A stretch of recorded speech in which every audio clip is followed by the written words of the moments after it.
हमारे चैनल को सब्सक्राइब करें और बेल आइकन दबाएं।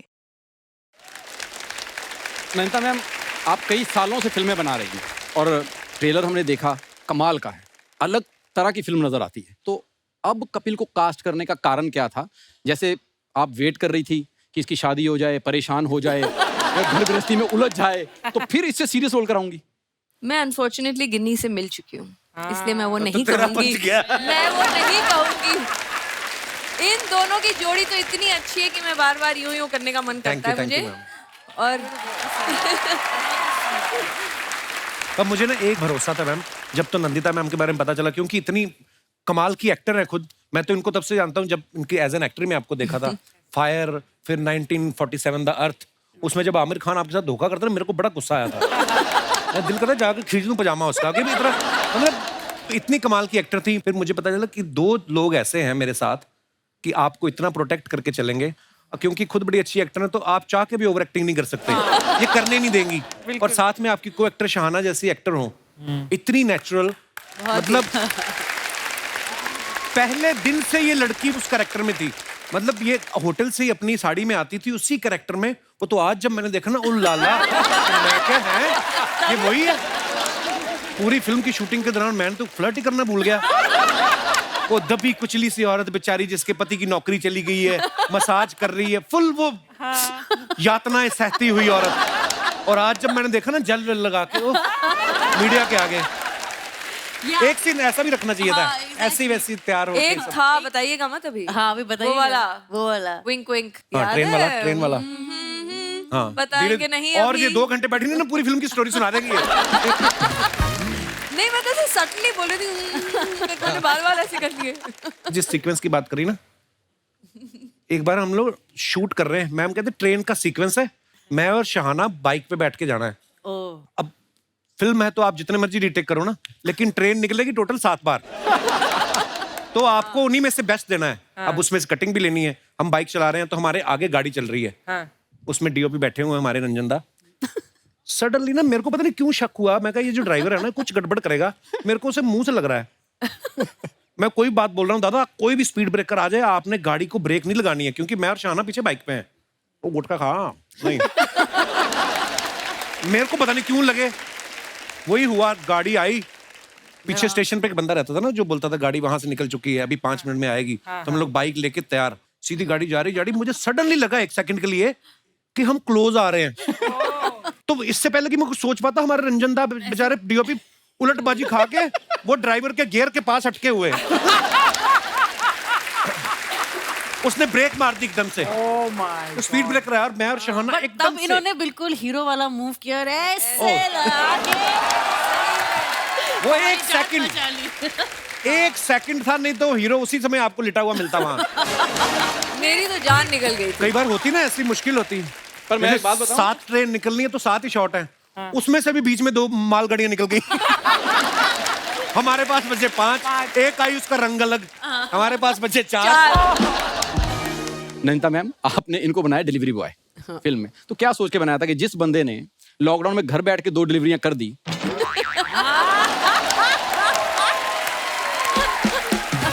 वो मोटर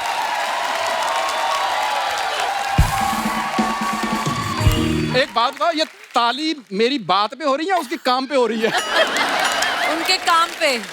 नहीं तो आपको लगता था कि ये बाइक पे घर घर जाके ज्यादा अच्छी डिलीवरी कर सकता है? इतनी प्यारी प्यारी जब डिलीवरियां की हैं ऑलरेडी, जो 2 मैं मिल चुकी हूँ दोनों से जी, तो फिर जायज है कि वो डिलीवरी जब करेंगे तो अच्छे से ही करेंगे। और मैं चाहती भी थी कि ऐसा कोई डिलीवरी राइडर हो जो सिंसियरली करे अपना काम। मैम कहाँ पंजाब के कुलचे छोले खाने वाले आदमी को आपने डिलीवरी बॉय बनाया। मुझे लगता है शॉर्ट से पहले 10 बॉक्स देते होंगे, जब शाम को वापस करता होगा 8 निकलते होंगे। देखिए, मैं तो कहती हूँ आप लोग इनको एक नए अवतार में पाएंगे जिसमें एक भी पंजाबी नहीं निकलेगी, एक भी वर्ड धक्का मार एक जगह के बोला निकला था मेरा। एक बार हम लोग नाइट शूट कर रहे थे, जिसमें वो एक मजदूरों का लीडर आता है और वो ये जाके रैली में सुन रहा होता है। तो मेरा एक डायलॉग था, तो मैं उसको पूछना था कि तुम लोग करते क्या हो। तो मैं कहा तुम लोग करते क्या, शोर बड़ा था ना। तो नंदिता मैम आई, तो अड्डा पंजाबी निकल रहा है जी। मैं क्या है, कोई बात नहीं, क्षमा करना देवी, हम कोशिश करेंगे आगे से झारखंड एक्सीडेंट निकाले।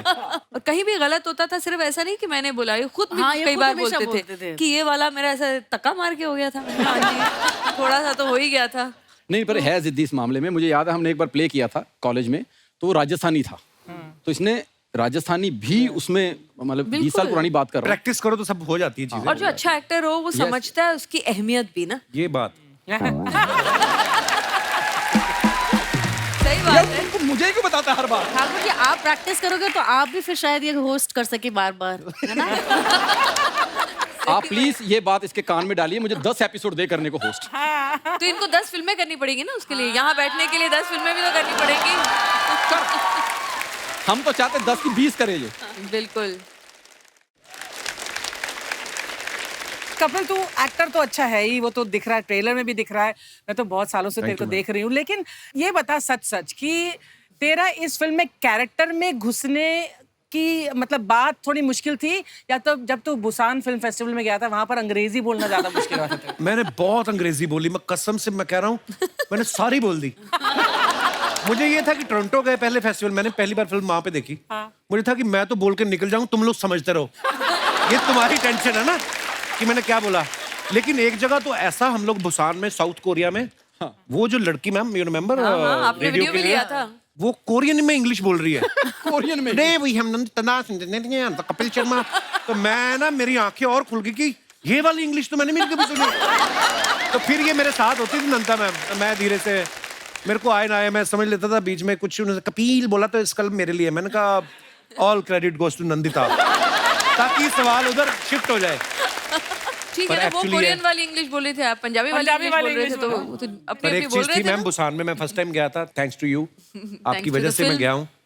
ना बुसान इंटरनेशनल फिल्म फेस्टिवल हम कहाँ जाते अदरवाइज, पर मैंने देखा वहाँ के लोगों में, उनके दिलों में अपने सिनेमा के लिए इतनी रिस्पेक्ट, उनके जो फिल्म स्टार्स थे, उनके हाथ के निशान, यू नो, मैं हमारे होटल के बाहर उन्होंने लगाए हुए थे। और हमारी फिल्म देखने आए बुसान में, क्योंकि इंडियन कम रहते हैं वहाँ पे, तो हाउसफुल था वो, और 1-2 इंडियन थे मैम शायद, बहुत ही कम थे। और बाकी सारे कोरियन। और एक लड़की क्राई कर रही थी मेरे साथ, गिन्नी बैठ के फिल्म देख रही थी, वो देख लड़की रो रही है, तो मेरे को लगा मेरी परफॉर्मेंस खराब लगी, क्यों रो रही है ये? उन्होंने उसने बाद में हमसे सवाल भी किया था, शायद बिंदी को लेके या कुछ, बल्कि तो बहुत अच्छी लगी पर इसलिए। हाँ, हमेशा हम लोग कोई भी फिल्म देखते हैं, अगर किसी का कोई दुख होता है तो कहीं ना कहीं हम अपने ये आप से रिलेट themes तो करते हैं ना universal चीज होती है ना। को actually. But really hats off Kapil, you know why? क्योंकि तेरा रियाज जो है ना, वो यहाँ का इस शो की परफॉर्मेंस है, एज अ होस्ट है, एज अ कॉमिक एक्टर है, और फिर तूने वो किरदार किया जो इतना अलग है। But I think he is so natural. मैंने यहाँ का भी जो देखा है, ऐसे लगता नहीं, मुझे लगता है कि यार इतने सालों से कर रहे हैं फिर भी इनको असली में हंसी आ रही है। नहीं तो क्या होता है, लोग हाँ हंसने को, तो जो एक्टर्स होते हैं वो तो हंसना भी सीख ही जाते हैं ना। हम लोगों ने सबने बिना हाँ, अर्चना जी को बिना देख बात के लीजिए। हंसे तो नहीं। डबिंग में तो करना ही पड़ेगा। इनको देखिए, कहता अर्चना जी कहते कि आज तो वाकई वाकई। शाहना जी, आपको बोलने का मौका नहीं मिलेगा, मैं आपसे सवाल पूछता हूँ। आपको फिल्म में इनकी बीवी का किरदार मिला जी। और परिवार पूरा तकलीफ में, तो परिवारों में जब तकलीफ होती है, मियाँ बीवी में झगड़े बहुत होते हैं, आपका इनसे कोई झगड़ा नहीं हो रहा? ये देखिए, ये इनकी स्पेशलिटी है, रियल लाइफ और रियल लाइफ दोनों में बीवी के साथ तकलीफ नहीं होती इनकी। और जो 2 घंटे के लिए बनी उसके साथ तो बिल्कुल नहीं। नंदिता मैम ने इस फिल्म को लिखा भी है, डायरेक्ट भी किया है, और इन्होंने पूरी कोशिश की है कि उस कैरेक्टर की, उस किरदार की कहानी जो है वो आप तक लाई जाए, कि वो किन मुश्किलों को, परेशानियों का सामना करते हैं। और आज मैम हमारे यहाँ पे कुछ ओरिजिनल फूड डिलीवरी राइडर्स आए हैं जो अलग अलग कंपनियों में काम करते हैं, और मैं चाहूँगा कि आप हमारे साथ थोड़ा वार्तालाप करें, कुछ बताएं कि आप लोगों को क्या परेशानियां होती हैं अपना काम करने के दौरान। जी sir. How are you brother? Hi Kapil sir. Hello. आपने सर जैसे फिल्म में दिखाया है, तो हमारे साथ रियल में भी होता रहता है। क्योंकि एक बार मेरे साथ एक किस्सा हुआ था कि मैं रात के 12 बजे थे, तो मैं एक कोरियर कस्टमर ने बुक किया, तो उससे पहले मैं 20 रुपए का जैसे एक ऑर्डर गिरा था, एक ही गिरा था, तो 20 रुपए कमा चुका था। इसके बाद जो दूसरा ऑर्डर गिरा उसमें 300 रुपए का ऑर्डर था, तो उसमें 10 समोसे और कुछ ढाकला जैसा कुछ था। तो मैं जस्ट कस्टमर के घर पहुंचा क्योंकि ट्रैफिक में फंसा हुआ था, तो सिर्फ 5 मिनट लेट हो गया। मेरे को मैसेज आया कि कस्टमर ने कैंसिल कर दिया ऑर्डर।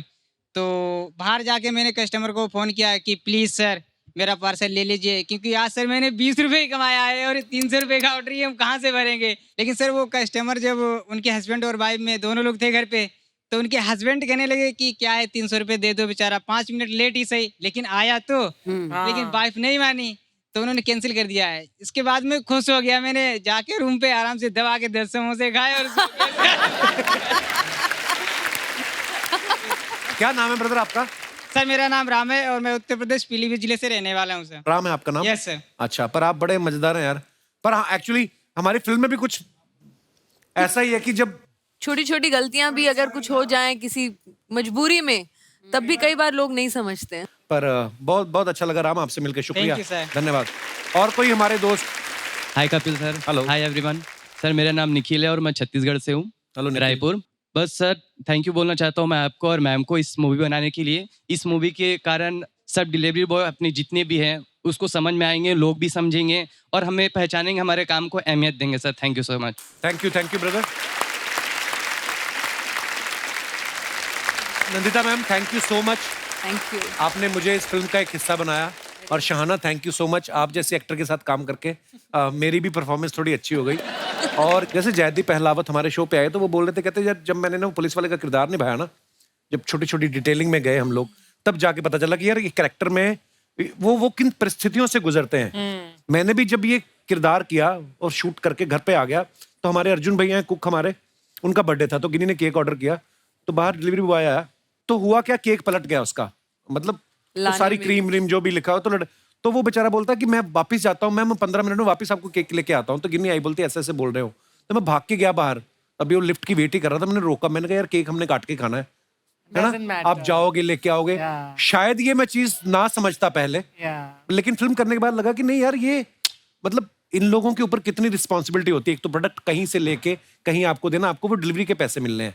सो मुझे लगा कि यार ये वापस जाएगा, इसको डांट पड़ेगी या हो सकता है इसको अपनी जेब से ना देना पड़े, तो हम लोग कभी कभी थैंकलेस हो जाते हैं। सो एक थैंक यू कहना जरूर सीख लें मुस्कुराहट के साथ। मैं नहीं कहता हूं कि आप उनको टिप दें या एक्स्ट्रा पैसे दें, अगर आप मुस्कुरा के थैंक यू भी बोल देंगे तो शायद वो खुश हो जाएगा और घर अपने, उसका भी परिवार है, उसके भी बच्चे हैं। सो एक बार जोरदार तालियां नंदिता मैम के लिए। अरे एक बार जोरदार तालियां कपिल, शहाना और सभी के लिए। For more updates, subscribe to our channel, click the show links and enjoy watching the videos.